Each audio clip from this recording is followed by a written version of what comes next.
wassalamu ala Rasulillah wa ala alihi wa sahbihi wa mawala. Rabbi shalli sadri wa yassir li amri wa hlul 'uqdatam min lisani yafqahu qawli. Allahumma faqihna fid din wa 'allimna ta'wil. Allahumma zidna ilman nafi'an wa rizqan thayyiban wa 'amalan mutaqabbalan wa qulan. Amma ba'du. Bapak Ibu yang dirahmati Allah, alhamdulillah bersyukur kita haturkan selalu senantiasa kehadirat Allah Subhanahu wa taala atas limpahan nikmat dan karunia-Nya kita bisa berangkat ke masjid karena banyak orang yang sehat dan kuat, tapi langkah paling berat itu justru langkah ke masjid. Dia sanggup naik gunung, dia sanggup kumpul dan lubang mancing. Kalau ini ceritanya kanca kula gak tau sholat deh. Lu cerita, aku ini mancing kon demak. Nanti lemplung sak mene.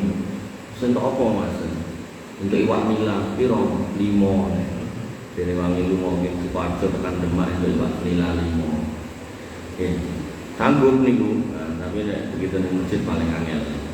Oleh karena itu maka Bapak Ibu yang dirahmati oleh Allah Subhanahu wa taala, keberadaan kita di masjid tentu atas rahmat Allah dan kita syukuri dan harus diistiqomahi, karena nikmat yang cuman diakui tok tanpa diaplikasikan dengan baik, maka itu juga bukan syukur yang baik juga. Sama halnya dengan ketika kita punya harta yang merupakan rezeki atau nikmat dari Allah, tapi tidak pernah kita zakati, tidak pernah kita sedekahoi, maka itu juga bukan bentuk kesyukuran yang hakiki. Untuk kesyukuran yang hakiki ya kita gunakan semua nikmat itu untuk kembali mengabdi kepada Allah Subhanahu wa taala. Bapak Ibu yang dirahmati oleh Allah Subhanahu wa taala, tema kita pada pagi hari ini yaitu tentang menyambut bulan suci Ramadan dengan akhlak yang diridhoi. Dan sebagaimana kita ketahui ketika kita ngomongkan akhlak, maka kita rujukannya adalah kepada Nabi SAW. Ketika Nabi SAW tidak ketemu, maka bisa kepada para sahabat, karena para sahabat berburu kepada Nabi SAW. Bapak Ibu yang dirahmati oleh Allah Subhanahu wa taala, disebutkan oleh Ibnu Rajab Al-Hambali dari Mu'alla bin Al-Fadl, yaitu ulamanya tabi'in. Dia mengatakan kanu yad'una Allah sitta asyurin ayyuballighuhum syahra Ramadan thumma yad'una Allah sitta asyurin ayyataqabbalahu minhum. Bahwasanya mereka dulu para sahabat itu 6 bulan sebelum Ramadan mereka berdoa agar dipertemukan dengan Ramadan. Begitu sudah masuk Ramadan dan Ramadan sudah selesai, maka mereka selama 6 bulan berdoa semoga Ramadannya diterima. Oleh karena itu maka orang yang beriman niku menantikan kedatangan Ramadan. Bahkan saking ngarep-arepe tenanan, maka berdoa agar benar-benar dipertemukan dengan Ramadan. Karena bertemunya kita dengan Ramadan atau tidak, maka itu tergantung bagaimana Allah Subhanahu wa taala mengizinkan kita untuk ketemu dengan Ramadan atau tidak. Artinya bisa jadi mungkin hari ini kita hidup sehat, tapi nanti dongeng Ramadan malah kita sudah wafat. Maka orang yang paham benar keutamaan Ramadan itu tentu dia akan berdoa agar dipertemukan dengan Ramadan. Diriwayatkan dari sejumlah sahabat, mereka biasa berdoa, Allahumma salimni ila Ramadan. Ya Allah, sampaikan aku, antarkan aku ke Ramadan, wa salim li Ramadan, dan sampaikan Ramadan itu kepadaku, wa tasallamhu minni mutaqabbalan, dan terimalah amal-amalku di bulan Ramadan. Bapak Ibu yang dirahmati oleh Allah Subhanahu wa taala.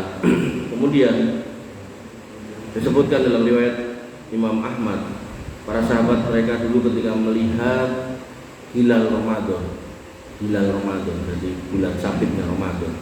Artinya mungkin pemerintah mengumumkan tadi malam sudah terlihat hilal Ramadan, misalnya ini, walaupun dengan randelok itu. Maka para sahabat berdoa atau mengucapkan doa, Allahu Akbar, Allahu Maha Besar, Allahumma ahillahu alaina bil amni wal iman. Ya Allah, jadikanlah hilal ini bagi kami dengan membawa keamanan dan keimanan. Jadi keamanan dan keimanan bukan karena hilalnya, karena Allah. Ning momennya adalah dengan terbitnya hilal ini. Nah, tolong bedakan, nanti jangan salah paham.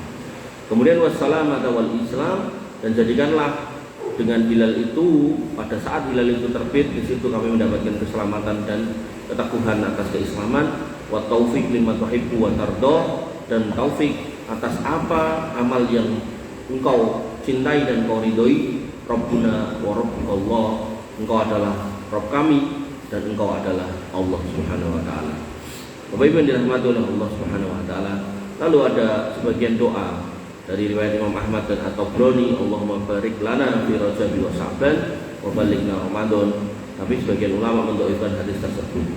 Nah, dari doa-doa yang saya sebutkan tadi, saya contohkan tadi, tidak ada satupun yang disandarkan kepada Nabi SAW, berarti kepada sahabat, kepada tabi'in, dan kepada Nabi, tapi hadisnya dhaif.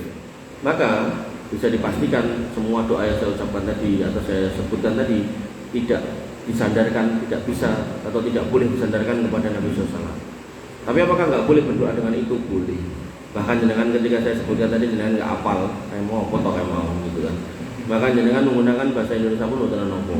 Jadi misalnya jenengan bibar sholat, nopo pas menenggo ikomat itu, jenengan dongo ya Allah mamparingi dowo umur kula kajengi kula kepanggih kalih Ramadan boten nopo-nopo. Selama tidak diyakini disandarkan kepada Nabi. Artinya kalau kita mau sandarkan kepada Nabi, mau kita kembalikan, ini dungane Nabi loh, misal perkataan seperti itu, maka butuh dalil. Tapi kalau nggak ada dalilnya, maka silakan dengan berdoa secara bebas. Intinya kita rindu dengan Ramadan dan kita pengen ketemu dengan Ramadan, dan itu adalah akhlak para salafun salih, yaitu para sahabat, tabi'in dan tabi'in. Bapak Ibu yang dirahmati oleh Allah Subhanahu wa taala. Dan seharusnya sebelum Ramadan datang seperti hari ini, raketan ini pun mepet-mepet. Artinya sebelumnya sebagusnya itu sebulan yang lalu itu. Maka seorang muslim harus membersihkan dirinya. Allah Subhanahu wa taala berfirman, wa tubu ilallahi jami'a ayyuhal mu'minun la'allakum tuflihun. Dan bertobatlah kalian wahai manusia, wahai orang-orang yang beriman, agar kalian beruntung. Nah, dengan membersihkan sebelum Ramadan, harapannya nanti pas Ramadan itu jalannya, lakunya, perjalanannya itu tambah enteng gitu. Tapi ada sebagian orang yang kemudian kok enak pas poso gitu. Akhirnya tenang, pas poso malah raposo gitu. Karena apa? Tidak melatihnya sebelumnya. Dia tidak melatih untuk sabar, dia tidak melatih untuk berbicara jujur, dia tidak melatih untuk istilahnya puasa, dia tidak melatih untuk coba qiyamul walaupun dimulai cuma 1 rakaat witir dan 2 rakaat tahajud alias cuma 3, atau dia nggak mulai melatih baca Quran, maka pas dongeng Ramadan juga tenang, angel itu biasanya, malah raposo, malah bermaksiat gitu kan. Atau kalau naik anggar Ramadan itu dugi Jaten dan sekitarnya niku nek balikan lewat Konang Idul niku lewati diskotik Asoka. Kurang leren nih Ramadan itu, tetap gas terus gitu kan. Maka di sana nih orang-orang yang kemudian tidak melatih dirinya sebelum Ramadan, tidak persiapan, niku biasanya teko Ramadan ya biasa aja. Bahkan ada sebagian orang yang bukannya seneng atau bergembira nih malah anyel gitu. Oh itu susah apa tuh Pak? Meh poso, lah poso kok susah? Oh ora iso ngrokok. Maka pernyataan-pernyataan seperti ini perlu jenengan singkirkan, perlu jenengan hilangi, perlu jenengan tinggalkan. Jangan sampai Ramadan datang jenengan mengucapkan kalimat-kalimat yang menunjukkan gak seneng, yang pada akhirnya gak dikasih rahmat Allah. Akhirnya ibadah di Ramadan itu enaknya mau abot gitu. Padahal yo memang bener abot gitu kan. Tapi ketika berat, tapi karena ada cinta, ada gembira, maka kita akan jalani. Ambok piyai macul dan sawah niku abot, ora enak sing ngomong enteng. Tapi karena dia ngerti dengan macul itu nanti memberi nafkah anak istrinya yang dicintai di rumahnya, dilakoni gitu kan. Makanya Bapak Ibu yang dirahmati oleh Allah Subhanahu wa taala, Ramadan juga begitu, enggak ada yang bilang Ramadan itu enteng, tetap berat wong poso, enggak makan, enggak minum, panas gitu kan. Sebagian orang harus gojek, sebagian orang harus ke sawah, sebagian orang harus menek tower, sebagian orang harus menek gendeng gitu kan untuk tetap kerja, memberikan nafkah gitu kan. Nah yang sudah dijadwal sama pemerintahan enak nih kan, nunggu tanggal 1 cair gitu kan. Tapi yang enggak gitu kan, gelem ra gelem tetap kudu gresek kan, golek-golek gitu kan. Maka berat, pasti berat. Tapi kalau kemudian ada cinta, ada gembira dari awal, nah insya Allah ya tetap dilakoni. Makanya orang yang bekerja keras ketika berdasarkan keimanan, dia pilihannya cuma tetap kerja karo poso nek ra sanggup dhek mokah ning mengko pas prei nyaur. Nah itu. Tapi ada orang yang kemudian karena wis dari awal nggak gembira dengan adanya Ramadan, ora seneng gitu. Maka pas poso golek cerita nek posone rekoso sehingga tidak punya kuasa menyelesaikan puasanya, yang pada akhirnya nanti pas prei pun dia ya wegah poso gitu. Padahal Ramadan yang nggak dikerjakan niku jane utang yang akan ditagih terus dan terakumulasi. Mung bedane kali ning ngene bank niku mboten enten bungane. Jadi dengan utang 10 tahun yang lalu dengan utang sampai hari ini nggak disaur ya tetap pancet aja. Misal 10 tahun yang lalu punya utang 10, bukan disaur sampai hari ini ya utangnya tetap 10. Cuman bedanya nanti tiap masuk Ramadan yang baru, nah jenengan tetap harus menambahkan fidyah di situ atas utang tahun-tahun yang lalu yang belum dibayarkan. Bapak Ibu yang dirahmati oleh Allah Subhanahu wa taala, kenapa kita harus memperbaiki diri dan mulai memperbaiki diri? Bila panjenengan disampun asring mireng bahwasanya kita semua adalah orang-orang yang setiap hari melakukan kesalahan dan dosa. Kullu ibni Adam khata'un. Kita semua pasti melakukan kesalahan dan dosa, bahkan setiap hari. Cuman apa? Wa khairul khata'ina tawwabun. Dan di antara kita orang-orang yang pendosa ini yang terbaik adalah yang bertaubat. Makanya sebelum hari atau bulan pertobatan itu datang, kita latihan dulu. Ibarat misal nih kan, enten upacara ten kecamatan atau ten kelurahan atau ten lapangan, terus ditugaske yai-yai mriki ngoten kan, mesti yo latihan sik to, orang mungkin langsung mangkat nekat terus pokoknya ngene pokoknya ngono kan nggak mungkin. Engko nek tenan ngono malah di sini-sini wong sekampung kan gitu. Makanya kan latihan dulu gitu. Bahkan mungkin latihannya nggak cukup sekali, 2 kali, bahkan berkali-kali gitu. Bahkan mungkin nek pas latihan niku kok iki ketok ora cocok terus digendi wonge gitu kan. Maka proses seperti itu aja kita lakukan dalam rangka upacara bendera. Masa untuk Ramadan yang akan datang ini kita nggak mencoba untuk menata diri, menata hati gitu kan. Bapak Ibu yang dirahmati oleh Allah Subhanahu wa taala, dan proses orang itu melakukan kesalahan disebut dalam Nabi sallallahu alaihi wasallam, innal abda idza akhta'a khati'atan nukitat fi qalbihi nuktatun sauda. Seorang hamba itu kalau melakukan kesalahan, satu dosa, maka dosa itu diibaratkan titik hitam dan mulai nitiki hitam hatinya, hitam. Jadi corok besi gede, tiba-tiba dengan karatnya kecil, dan karat kecil itu ketika nggak diselesaikan kata Nabi SAW, fa idza huwa naza'a wastaghfara wa taba sukila qalbu. Kalau dia menyelesaikan itu, membersihkannya, maka hatinya akan bersih. Tapi kalau enggak, wa in ada zida fiha hatta ta'luwa qalbu. Tapi kalau enggak, maka titik hitam itu akan bertambah sampai akhirnya hitam kabeh. Nah, nek wis hitam kabeh, wa huwa ron kata Nabi SAW, itulah yang disebut arron dalam firman Allah Subhanahu wa taala, kalla bal rona ala qulubi ma kanu yaksibun. Tidaklah apa yang mereka berbuat itu melainkan menjadi ron, menjadi karat. Nah, kalau sudah ngetel itu angel ilangi. Nah, ketika angel ilangi ibarat napa besi yang kemudian berkarat. Niku kan terus akhirnya jadi debobok wonten niku, diresiki angel, begitu dititik malah krowok gitu kan. Hati pun juga demikian. Hati niku ketika masih halus, lembut, bersih, berdosa ditobati, diistighfari, dibersihkan lagi, niku lembut hatinya. Ketika lembut, dikasih tahu mudah, hidayah mudah, dengar adzan ya nang masjid itu. Tapi begitu mulai keras dan dibiarkan mengeras, maka jangankan mau adzan, Ramadan teko ya tetap pegang nang masjid. Bahkan kemana-mana dia sesumbar, aku pengennya pokoknya sholatnya atau ibadahnya mau seminggu pisan kaya wong Kristen anggar dina Jumat gitu kan. Setelah sesumbar niku ya ora dilakoni ya anu gitu. Saking kerasnya hati gitu. Makanya Bapak Ibu yang dirahmati oleh Allah Subhanahu wa taala, kita harus mengukur diri kita, hati kita posisinya di mana. Kita termasuk orang yang seperti apa. Disitulah kita harus mencari obatnya sendiri. Seperti ketika jenengan sakit, yang ngerasain kan jenengan piyambak. Oh, aku awakku ngene ngono. Nah, kemudian diceritakan ke Pak Dokter kemudian meresepi obat. Apakah semua resep dokter itu mesti akhirnya menyembuhkan? Boten. Sosok dadak balik pindho ping 3, sosok dadak ganti dokter baru akhirnya sembuh. Kenapa? Karena mungkin dari yang kita sampaikan ada yang belum tersampaikan. Makanya dalam konteks hati, monggo jenengan sendiri yang mengukur. Aku ki posisi di mana? Oh, aku ki ternyata setahun ke belakang ini hampir atau nyekel Quran, namun boten niku dilatih.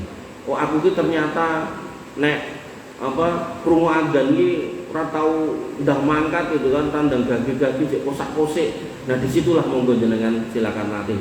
Sehingga harapannya begitu Ramadan datang, semua itu jadi ringan. Sing kosong ringan, dan masjid ringan, baca Quran ringan, dengarkan kajian ringan. Maka ketika semua itu sudah ringan, ya harapannya jenengan itu bisa menjalankan Ramadan dengan penuh kegembiraan.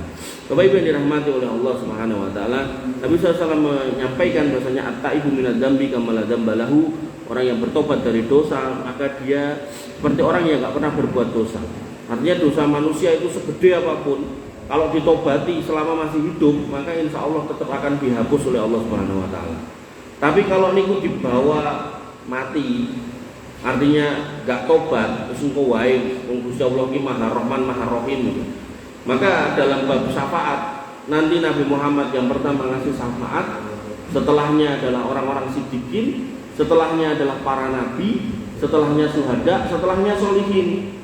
Nah, baru setelahnya adalah Allah Ar-Rahman Ar-Rahim Arhamur Rahimin yang keenam.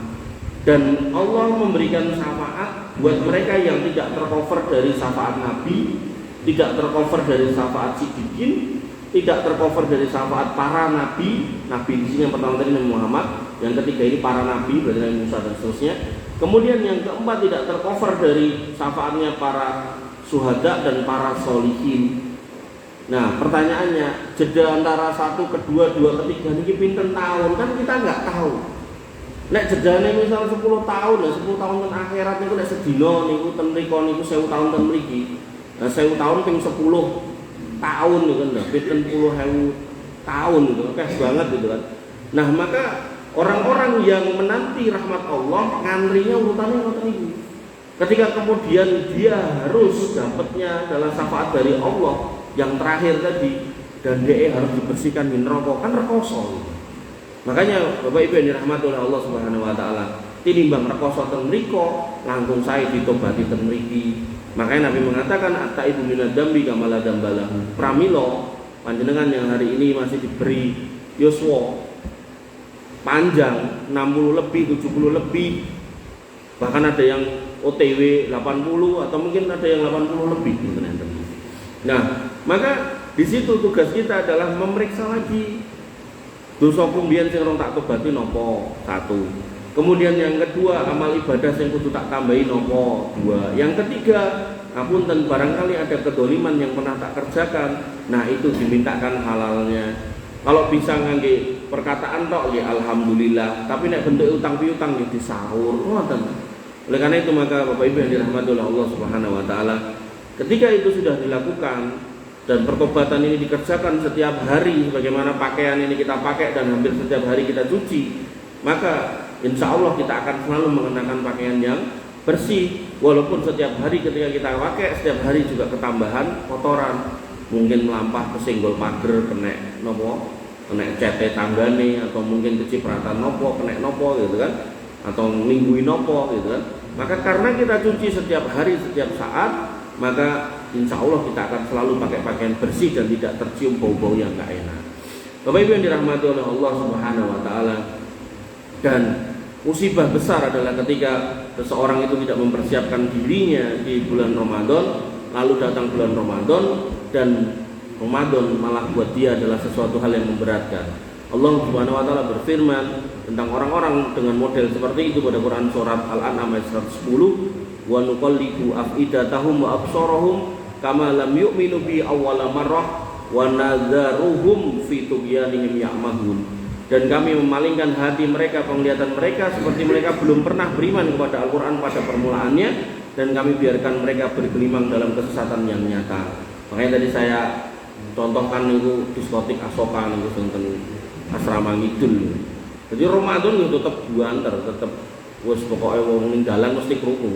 Wadang, jogetan, nyanyi-nyanyi dan seterusnya. Maka gak ngaruh gitu loh. Orang tarawih gak ngaruh, orang ngaji gak ngaruh, bulannya Ramadan ya orang ngaruh gitu kan. Maka itulah hati ketika sudah keras dan gak ngaruh suasana apapun.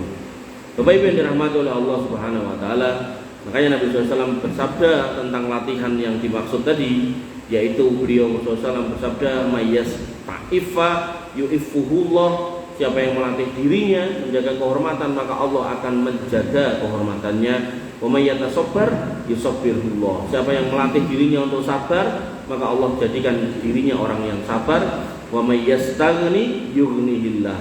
Dan siapa yang merasa cukup dengan apa yang Allah berikan, maka Allah benar-benar akan memberikan kecukupan. Dan Nabi SAW pun ketika menyambut Ramadan, beliau SAW termasuk orang yang berlatih juga. Dengan cara apa? Dengan cara berpuasa bulan Sya'ban. Ibunda Aisyah radhiyallahu anha sampai mengatakan, lam ara shaiman min sahri qatun aksaru min siyamihi min Sya'ban. Aku enggak pernah lihat beliau puasa yang dilakukan hampir penuh sebulan, bahkan sebulan kecuali bulan Sya'ban. Ini menjadi pertanda bahasanya beliau SAW memberikan contoh yang paling utama, yaitu beliau melatih bahkan di Sya'ban. Dan karena ada Rajab, Sya'ban dan Ramadan, di situ ada bulan 2 bulan sebelum Ramadan yang bisa digunakan untuk latihan, maka Nabi SAW mencontohkan pelatihannya di situ. Makanya seorang ulama membuat sebuah ungkapan, as-sanatu mislu syajarah, setahun itu kayak tanaman yang utuh nih kok. Wa syahrul Rajab ayyamu taurikiha, dan bulan Rajab itu waktu menumbuhkan daun-daunnya. Wa sya'banu ayyamu tafri'iha, dan Sya'ban adalah waktu untuk menumbuhkan dahan-dahannya. Wa Ramadan ayyamu kitafiha, dan Ramadan adalah bulan untuk memanennya. Wal mu'minuna kitafuha, dan orang beriman itu yang akan panen. Makanya orang-orang yang tadi hatinya keras tadi nggak akan bisa panen. Kemudian jadirum biman sawwata sahifatahu bidunub ayyubayyidoha bitaubati fi hadha syahr. Oleh karena itu mereka yang sebelum Ramadan menghitamkan catatan amalnya dengan dosa, maka hendaklah kembali diputihkan catatan amalnya dengan taubat. Wa biman doya'a umrohu fil bito'ah ayyaghtani ma fihi ma baqiya minal umr. Sedangkan mereka yang kemarin sebelum Ramadan menyia-nyiakan umurnya, gak banyak berbuat kecuali hal yang sia-sia, maka sebaiknya pas Ramadan memanfaatkan umurnya untuk ketaatan. Oleh karena itu, Bapak Ibu yang dirahmati oleh Allah Subhanahu wa taala, sekali lagi saya ulang, Nabi SAW memberikan contoh bagaimana ketika beliau ketemu Ramadan, beliau bergembira sampai beliau mengatakan, qad ja'akum Ramadan sahrun mubarak, telah datang kepada kalian bulan Ramadan, bulan yang diberkahi. Iftaradallahu alaikum siyamah, Allah wajibkan buat kalian puasa pada bulan itu. Tuftahu fihi abwabul jannah, dibukakan pada waktu itu pintu-pintu surga. Wa tughlaqu fihi abwabul jahim, dan pintu-pintu neraka ditutup. Wa tughallu fihi syayatin, dan setan-setan diikat. Fihi lailatun khairu min alfi syahr, dan di sana ada malam yang lebih baik daripada 1000 bulan. Man hurima khairaha faqad hurima, siapa yang tidak bisa mencegah nafsunya untuk berbuat jelek pada bulan itu, artinya dia melampiaskan justru bulan itu tetap wae ngegas bermaksiat, maka kata Nabi SAW, dia akan diharamkan oleh Allah mendapatkan kebaikan bulan itu. Oleh karena itu, maka Bapak Ibu yang dirahmati oleh Allah Subhanahu wa taala, kegembiraan kita tidak cuman berdasarkan lisan, tapi harus dibuktikan dengan perbuatan, dengan cara kita meninggalkan kemaksiatan, yang mana kemaksiatan itu kemudian bisa mencegah kita dari kebaikan bulan Ramadan. Ketika kita tinggalkan, harapannya kita mendapatkan kebaikan bulan Ramadan. Bapak Ibu yang dirahmati oleh Allah Subhanahu wa taala, dan ketika nanti pada akhirnya kita ketemu dengan Ramadan, tentu hal yang pertama yang harus kita lakukan adalah banyak bersyukur kepada Allah Subhanahu wa taala. Allah berfirman, "Qul bi fadlillahi wa bi rahmatihi fa bidzalika falyafrahu huwa khairum mimma yajma'un." Katakanlah, dengan karunia Allah dan rahmat-Nya hendaklah dengan itu mereka bergembira. Jadi kita sampai masjid ini juga karena karunia dan rahmatnya, kita sampai Ramadan nanti juga karena karunia dan rahmatnya, panjenengan yang tidak umroh haji juga karena karunia dan rahmatnya. Maka atas karunia dan rahmatnya itu kita harus bergembira. Ada orang yang tekan umroh menika, begitu tekan kono bayangannya menika niku mboten panas. Ternyata Allah jadikan pada saat itu musim panas. Bareng mulai bukannya seneng ning malah nesu-nesu.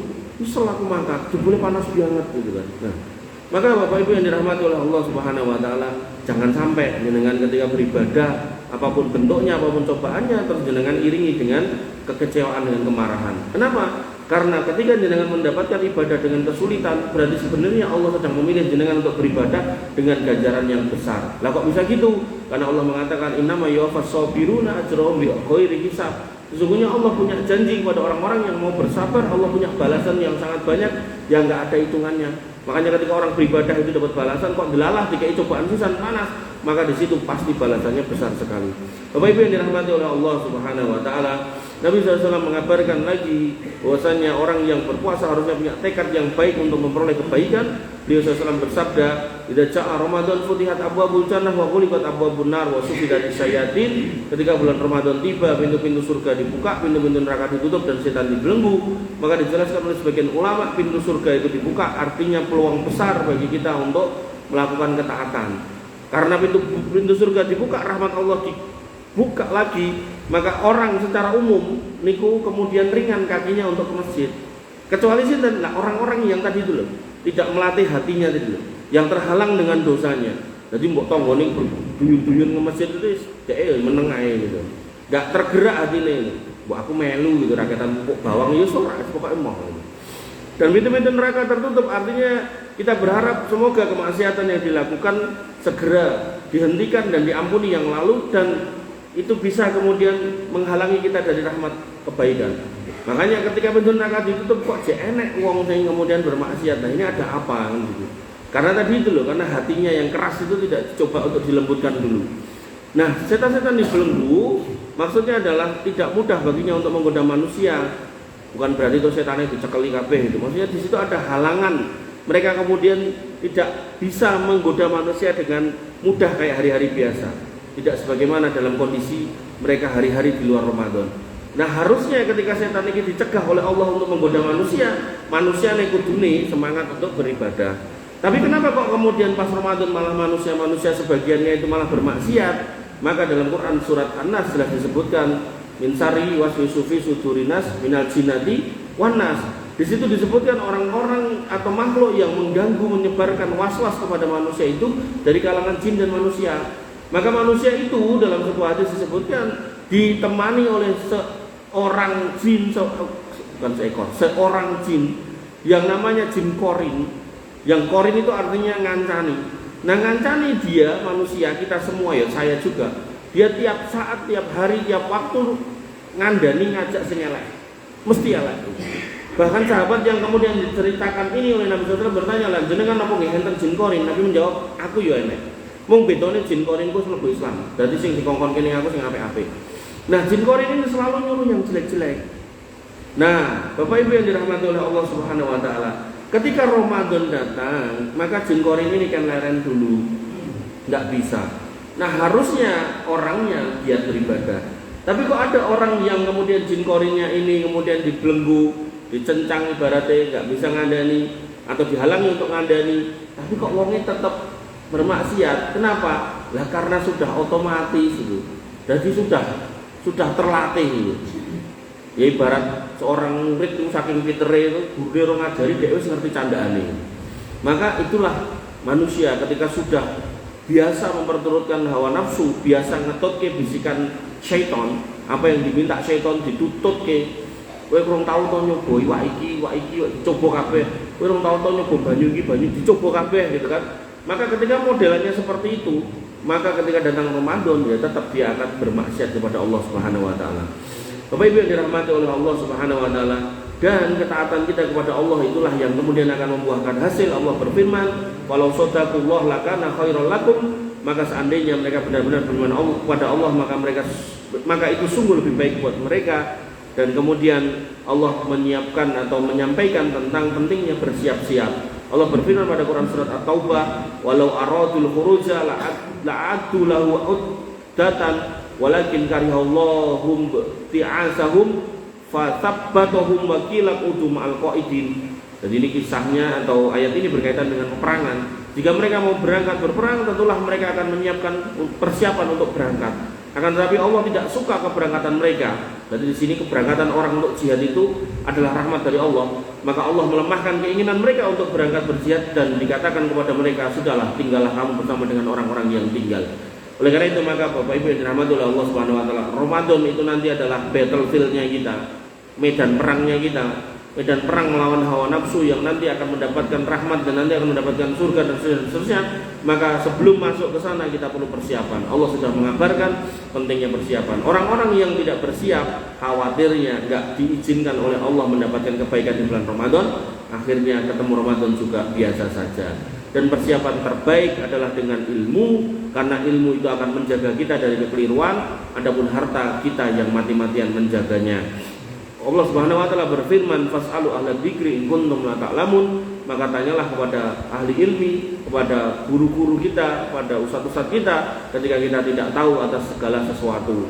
Dan di antara semua kebaikan itu maka terangkum dalam kalimat yang mulia Khalifah Umar bin Abdul Aziz, "Man abadallah bi ghairi ilmin kana ma yufsidu aksara mimma yuslih." Maka barang siapa yang beribadah kepada Allah Subhanahu wa taala tanpa ilmu, maka dia akan membuat kerusakan daripada mendatangkan kebaikan atas dirinya. Oleh karena itu maka terkait dengan ilmu ini, ya, alhamdulillah dan masjid mriki niku dina apa to Mas? Kamis ya. Dinten Kamis itu kan, itu ada pembahasan tentang fikih Ramadan. Karena yang namanya puasa niku rukune dua. Menjalankan puasa sesuai dengan waktunya, yaitu dari terbit fajar sampai tenggelamnya matahari, dan juga menjauhi apa yang membatalkan puasa. Umumnya membatalkan puasa ini kan makan, minum, hubungan suami istri. Nah yang keempat, dan pembatal-pembatal lainnya. Pembatal-pembatal lainnya niki nek mboten dipelajari, kadang ada orang yang nggak tahu rumangsanya dia sudah benar ning sebenarnya salah. Contoh ada orang yang nggak makan, nggak minum, nggak menggaul istrinya ning rokok gitu kan. Nah disitulah kemudian dia puasanya jadi batal. Ada orang yang nggak makan, nggak minum, nggak menggaul istrinya, yo nggak ngerokok, tapi dia disuntik infus, nah akhirnya batal. Tapi dia nggak ngerti ilmunya, akhirnya nggak merasa batal. Atau kemudian transfusi darah, dalam artian ditambahi gitu, bukan yang dikeluarkan, ditambahi gitu. Atau mungkin dia sakit ambeien terus dikasih obat dari belakang.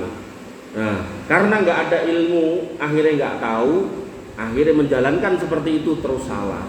Makanya Khalifah Umar bin Abdul Aziz mengatakan banyak orang yang kemudian beribadah tanpa ilmu, yang didapatkan bukan kebaikan, malah rusaknya ibadah yang bersangkutan. Makanya Bapak Ibu yang dirahmati oleh Allah Subhanahu wa taala, sudah ada majelisnya dan masjid jenengan niki kantun rawuh pun dicepake kopi, teh, wacang, soto, ora ibu-ibu soto. Sotone sapa? Anu ki lho apa? Wis kuwi lah pokoke kripe to. Bisa ngobrol, tanya jawab, diskusi gitu kan. Sak ngantuke pokoke tandane pun kewengen niku nek Mbah Suwar wis pamit gitu. Pun dibiayani. Oh, pamit tenan nih. Wah Mbah Suwar wis pamit, kula pamit riyen ya berarti wis wengi niku gitu. Oh, soalnya Mbah Suwar dinteni Mbah Suwar Putri. Nek kewengen ra dibuake lawang. Ngoten nggih, monggo pinarak niki masjid jenengan sing makmurke kula sing teko nyampeke ngoten pun mboten usah sungkan-sungkan. Sing di omah jenengan kok ibaratnya ya Mas ya.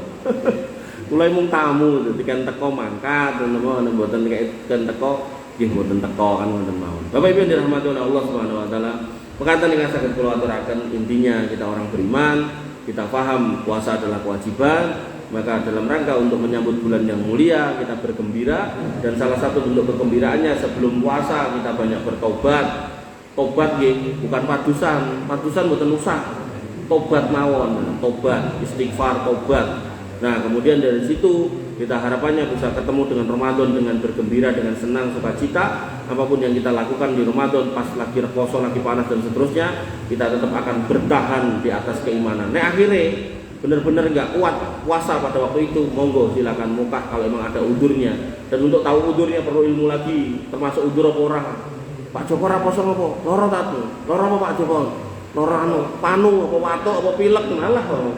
Nah, itu nggak boleh itu kalau nggak puasa. Tetap harus puasa. Tapi kalau emang sakit-sakit yang benar-benar udur, nah silakan. Sehingga harapannya Bapak Ibu yang dirahmati oleh Allah Subhanahu wa taala, kegembiraan menyambut Ramadan yang diiringi dengan ilmu menjadikan puasa kita tepat sasaran, dan tentu harapannya hari kemenangan yang akhir itu benar-benar didapatkan. Wabillahi mengatakan yang sakit kula aturaken kirang langkung pun nyuwun pangapunten. Akhirul kalam subhanakallahumma bihamdika asyhadu an la ilaha illa anta Astaghfirullahaladzim. Assalamualaikum warahmatullahi wabarakatuh.